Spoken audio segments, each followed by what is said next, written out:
Bismillahirrahmanirrahim. Assalamualaikum warahmatullahi wabarakatuh. Wassalatu wassalamu ala asrafil anbiya'i wal mursalin wa ala alihi washabihi ajma'in, amma ba'du. Baik, saya akan menjelaskan secara singkat dari materi yang saya pelajari, yaitu Ma'rifatul Insan. Yang pertama, proses penciptaan manusia.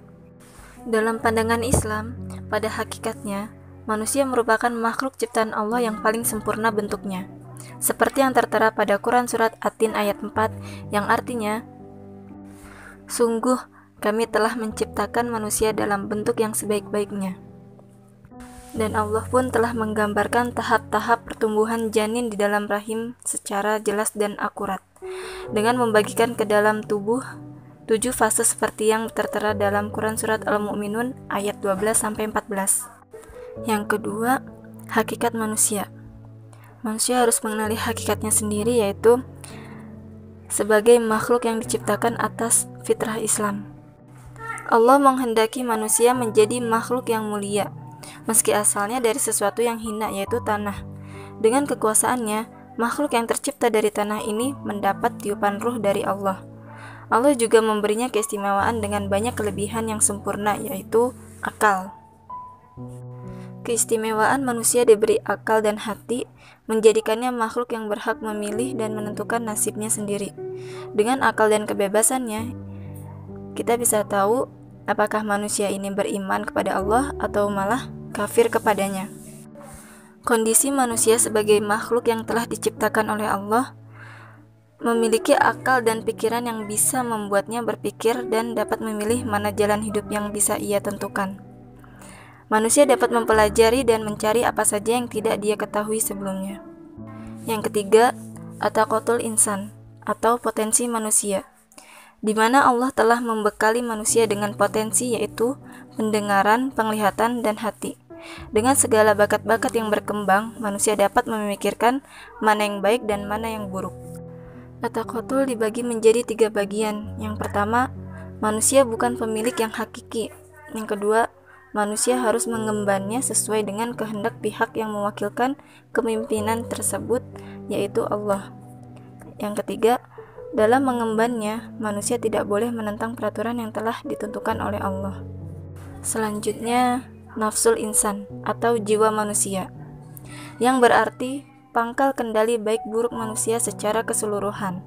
Nafsul insan menjadi 3 bagian, yaitu ruh di atas hawa nafsu, ruh tarik-menarik dengan hawa nafsu, dan ruh yang di bawah pengaruh hawa nafsu. Selanjutnya, sifatul insan atau sifat manusia.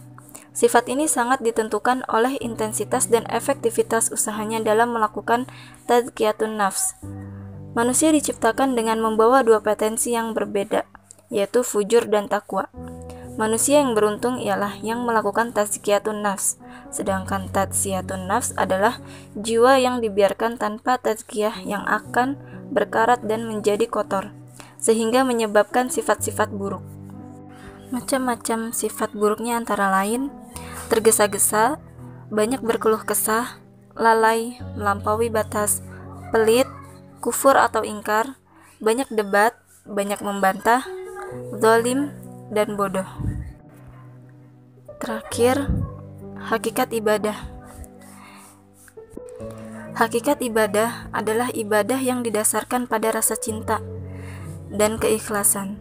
Seorang hamba kepada penciptanya bukan amal karena ingin balasan surga, tetapi ibadah untuk diri kita sendiri, dan ibadah yang ikhlas itu hanya untuk Allah semata, bukan untuk ego kita. Oleh sebab itu, jika kita mengharap pahala dari amal ibadah yang kita lakukan, dengan sendirinya pahala itu untuk kepentingan kita, padahal ibadah yang ikhlas itu untuk Allah semata, bukan untuk ego kita. Innamal a'malu binniyat.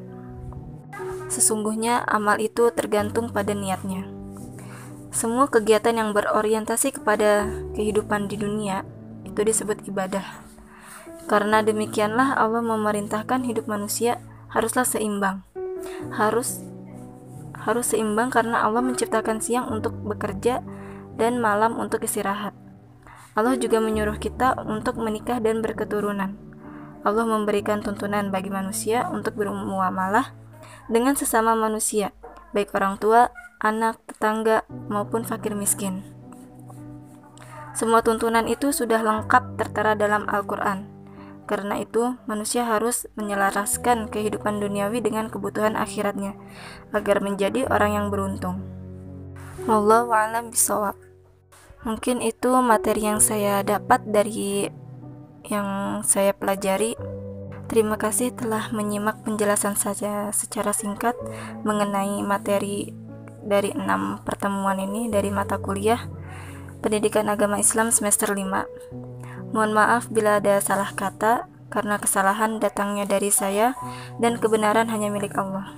Sekian, Assalamualaikum warahmatullahi wabarakatuh.